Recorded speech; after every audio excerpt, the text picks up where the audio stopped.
स्वागत है आप सभी का हमारे चैनल एजुकेशन आश्रम में। प्यारे साथियों, प्यारे दोस्तों, आप सब कैसे हैं? उम्मीद करती हूँ, आशा करती हूँ आप सब अच्छे हैं, एकदम बेहतरीन हैं।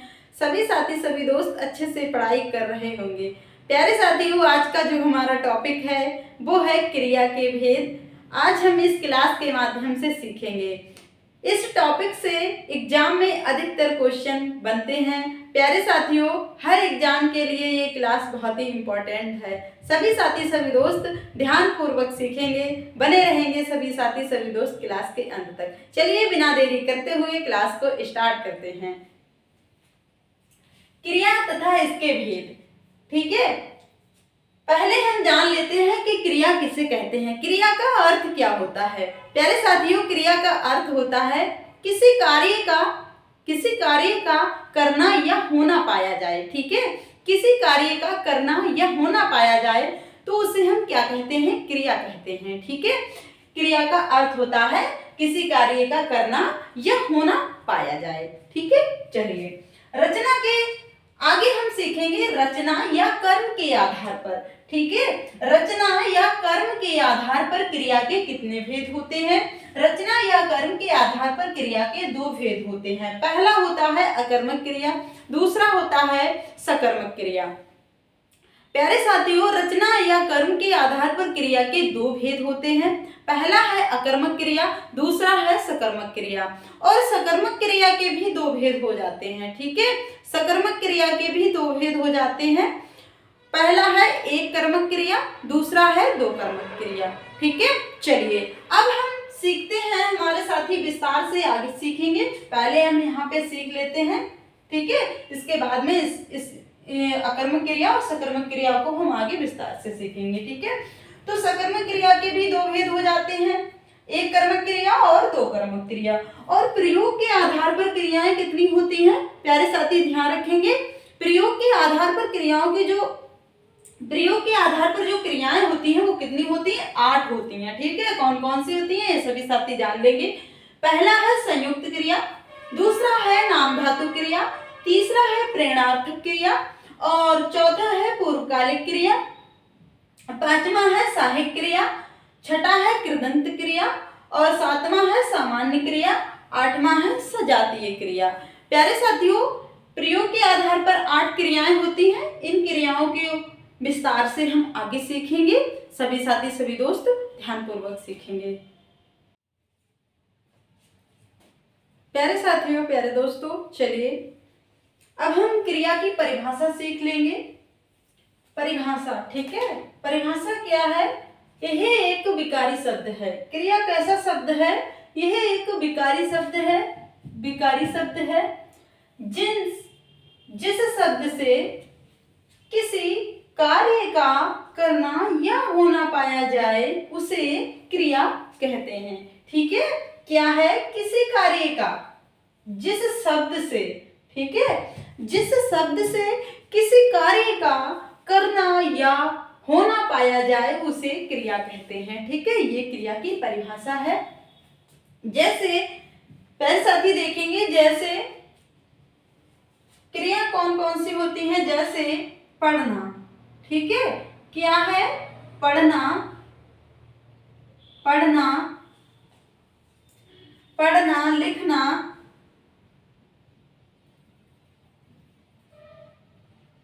लिखना, पढ़ना, लिखना। ठीक है, ये क्या है? ये क्रिया है। पढ़ना, लिखना, खाना, ये सब क्या है? क्रिया है। दौड़ना, ये सब क्या है मित्रों? ये क्रिया है। ठीक है, पढ़ना, लिखना, खाना, दौड़ना, ये सब क्या है? क्रिया है। ठीक है, चलिए अब हम आगे सीखेंगे अकर्मक क्रिया कौन सी होती है और सकर्मक क्रिया भी कौन सी होती है। ठीक है, अकर्मक क्रिया कौन सी होती है और सकर्मक क्रिया कौन सी होती है, आइए सीखेंगे सभी साथी, सभी दोस्त। अकर्मक क्रिया, ठीक है, पहला हम सीखेंगे क्या है? अकर्मक क्रिया। ठीक है, जैसे दौड़ना। ठीक है, क्या है? दौड़ना। ये किसमें आता है? अकर्मक क्रिया में आता है। दौड़ना, ठीक है, दौड़ना, रोना, रोना, हंसना, ये सब किस में आता है प्यारे साथियों? ये अकर्मक क्रिया में आता है। ठीक है, ये किस में आता है? ये अकर्मक क्रिया में आता है। दौड़ना, रोना, हंसना, ठीक है, सोना, ये सब किस में आता है प्यारे मित्रों? ये आता है अकर्मक क्रिया में। अकर्मक क्रिया का अर्थ होता है जिसमें कर्म की आवश्यकता ना पड़े। एकदम सरल भाषा में सिखाएंगे प्यारे साथियों। जिसमें कर्म की आवश्यकता ना पड़े उसे हम क्या कहते हैं? अकर्मक क्रियाएं कहते हैं। और जिसमें कर्म की आवश्यकता पड़ती है उसे हम सकर्मक क्रिया कहते हैं। ठीक है, चलिए आगे हम सीखेंगे सकर्मक क्रिया। अब हमारी अकर्मक क्रियाएं कौन कौन सी हो गई? अब जैसे जाना, सोना हो गया। जाना भी क्या है? ये हमारी अकर्मक क्रिया है प्यारे साथियों। ठीक है, कैसी क्रिया है? अकर्मक क्रिया है। सोना, ठीक है, जाना, ये सब क्या है? अकर्मक क्रिया है। चलना, चलना, ये कैसी क्रिया है? ये अकर्मक क्रिया है। ठीक है, और नाचना, नाचना भी, इसमें भी कर्म की आवश्यकता नहीं पड़ती है। नाचना, ठीक है, ये सब क्या है प्यारे साथियों? ये सब अकर्मक क्रियाएं हैं। ठीक है, दौड़ना, रोना, हंसना, सोना, जाना, चलना, नाचना, ये सब क्या है? ये सब अकर्मक क्रियाएं हैं। ठीक है, आइए आगे हम सीखेंगे सकर्मक क्रियाएं। सकर्मक क्रियाएं कौन कौन सी होती हैं प्यारे साथियों? आगे हम सकर्मक क्रियाएं की बात करेंगे प्यारे साथियों। सकर्मक क्रियाएं कौन कौन सी होती हैं?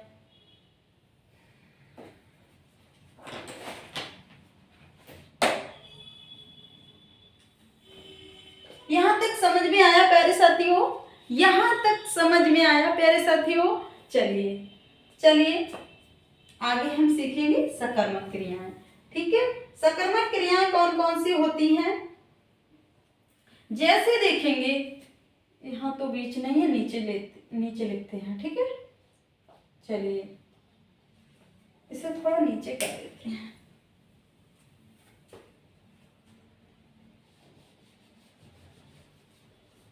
ये क्या हो गई? अकर्मक क्रियाएं हो गई। ठीक है, अकर्मक क्रिया को याद रखेंगे प्यारे साथियों जिसमें कर्म की आवश्यकता ना पड़े। जिसमें कर्म की आवश्यकता ना पड़े उसे अकर्मक क्रियाएं कहते हैं। और जिसमें कर्म की आवश्यकता होती है उसे हम सकर्मक क्रिया कहते हैं। चलिए दूसरा है हमारा सकर्मक क्रिया। सकर्मक क्रिया के बारे में ही हम सीख लेंगे। सकर्मक क्रिया, ठीक है,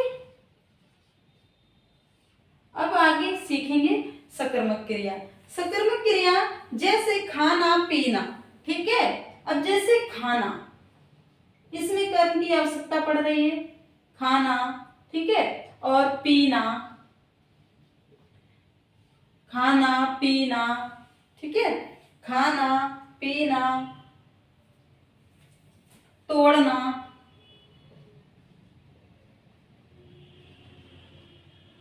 तोड़ना, खाना पीना तोड़ना, ये सब क्या है? ये सब सकर्मक क्रिया हैं। लिखना, लिखना, ठीक है, लिखना और पढ़ना, पढ़ना, खाना पीना तोड़ना लिखना पढ़ना, ये सब क्या है? ये सकर्मक क्रियाएं हैं।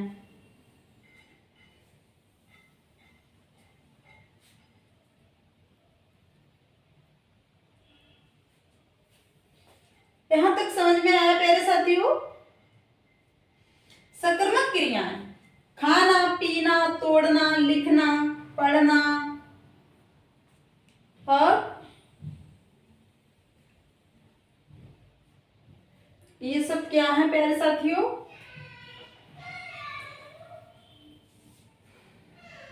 सकर्मक क्रियाएं। ठीक है, इसमें कर्म की आवश्यकता पड़ती है। इसमें ध्यान रखेंगे जो सकर्मक क्रिया होती है इसमें क्या होता है, इसमें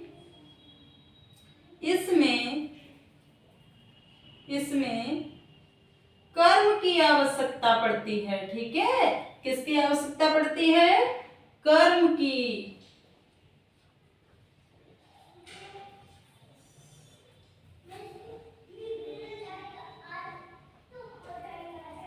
इसमें कर्म की आवश्यकता पड़ती है। ठीक है, पड़ती है। इसमें किसकी आवश्यकता पड़ती है, कर्म की आवश्यकता पड़ती है। या कर्म की आवश्यकता होती है, ऐसे भी लिख सकते हैं। ठीक है, कर्म की आवश्यकता होती है, और इसमें कर्म की आवश्यकता नहीं होती है। अकर्मक क्रिया ध्यानपूर्वक सीखेंगे प्यारे साथियों। अकर्मक क्रिया जो होती है इसमें कर्म की आवश्यकता नहीं पड़ती है, और सकर्मक क्रिया होती है इसमें कर्म की आवश्यकता होती है।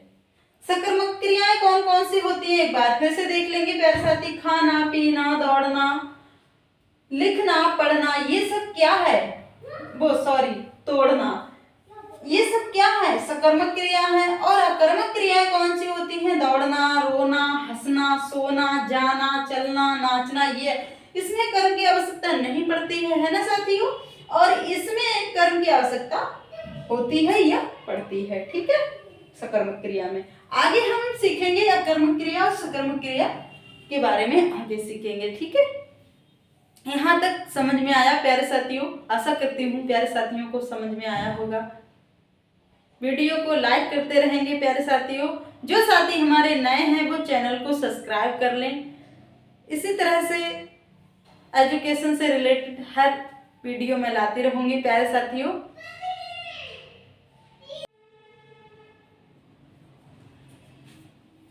पहला है अकर्मक क्रिया।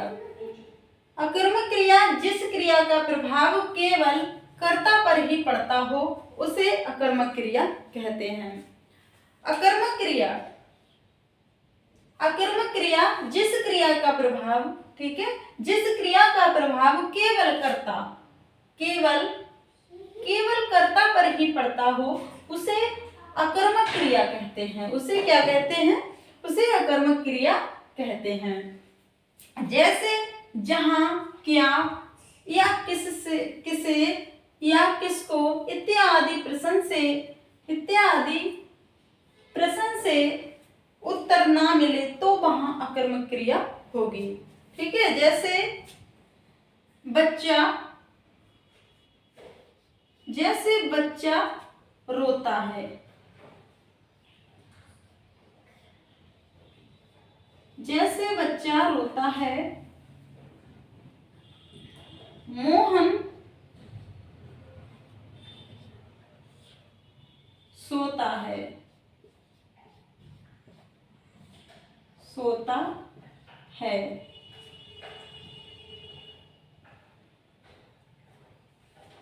जैसे बच्चा रोता है, तो यहां पर प्रश्न करेंगे क्या, ठीक है, क्या रोता है, क्या रोता है, तो बच्चा रोता है। ठीक है, तो क्या रोता है तो प्रश्न नहीं मिलेगा। ठीक है, यहाँ पे क्या रोता है, कर्ता पर ही। अब रोता है कौन, बच्चा। बच्चा क्या है, करता है। बच्चा क्या है, करता है। अब प्रश्न करने से भी कोई कुछ नहीं मिलता है। ठीक है, तो यहाँ पर क्या होता है, यहाँ पर अकर्मक क्रिया होगी। ठीक है,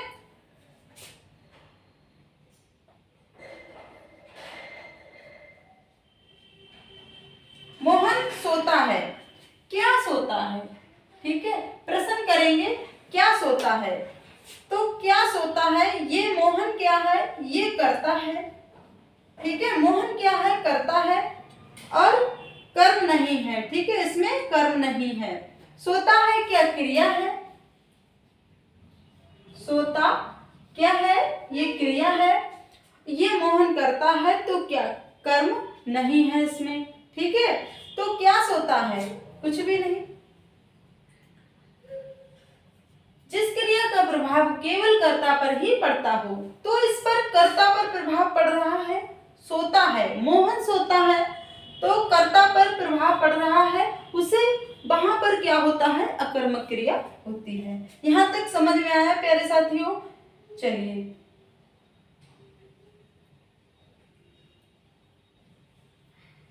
ठीक है।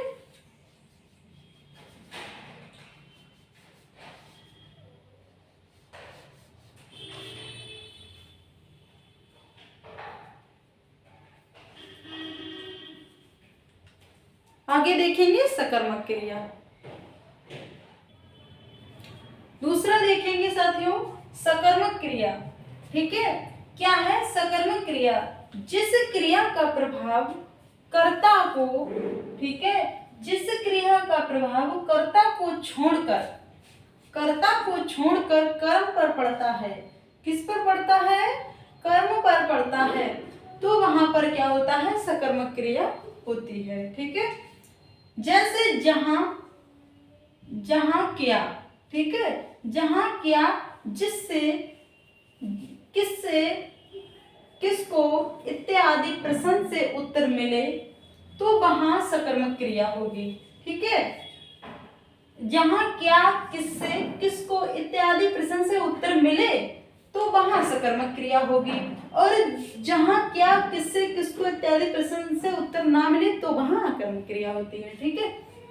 चलिए जैसे देखेंगे मोहन पुस्तक, मोहन पुस्तक पढ़ता है, मोहन पुस्तक पढ़ता है, ठीक है। अब समझेंगे मोहन पुस्तक पढ़ता है तो मोहन क्या है, ये करता है, ठीक है। मोहन करता है और पढ़ना क्या होती है, क्रिया, ठीक है। पढ़ना क्या होती है, क्रिया होती है।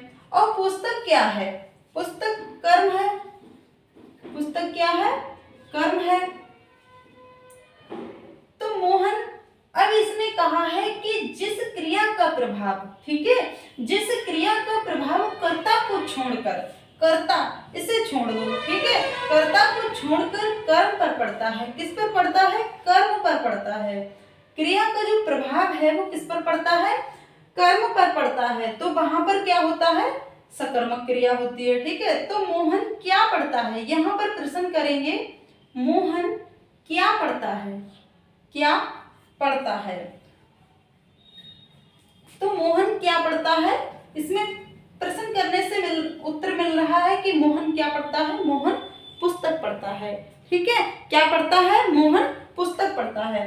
तो जहां पर क्रिया का प्रभाव कर्म पर पड़ता है तो वहां पर सकर्मक क्रिया होती है। यहां तक समझ में आया प्यारे साथियों? दोबारा देखेंगे, ठीक है। जैसे मोहन करता हो गया, पुस्तक कर्म, कर्म क्या हो गए, हमारे पुस्तक हो गए, और पढ़ना क्या होता है, क्रिया होती है। तो पढ़ना क्रिया है, क्रिया का प्रभाव जब कर्ता कर्म पर पड़े, कर्ता को छोड़कर कर्म पर पड़ता है तो वहां पर सकर्मक क्रिया होती है, ठीक है। चलिए जैसे आगे देखेंगे, जैसे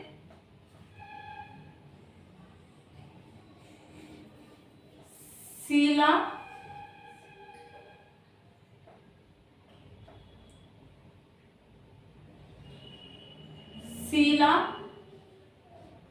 गीत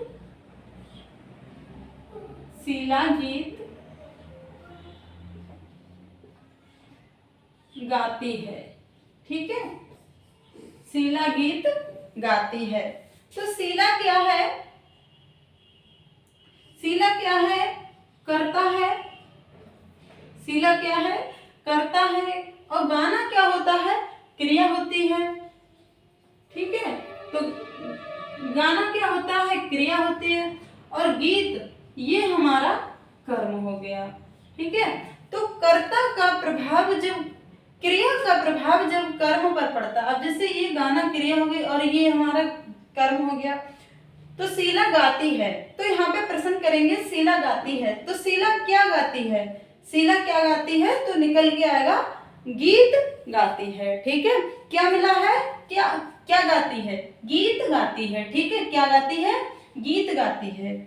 इस तरह से सकर्मक क्रिया होती है। ठीक है, यहाँ तक समझ में आया प्यारे साथियों? दोबारा देख लेंगे। सकर्मक क्रिया जिस क्रिया का प्रभाव कर्ता को छोड़कर कर्म पर पड़ता है तो वहां पर सकर्मक क्रिया होती है। ठीक है, और क्या, किससे, किसको इत्यादि प्रश्न करेंगे, वहां उत्तर मिल जाएगा। ठीक है, जैसे मोहन पुस्तक पढ़ता है तो मोहन क्या पढ़ता है?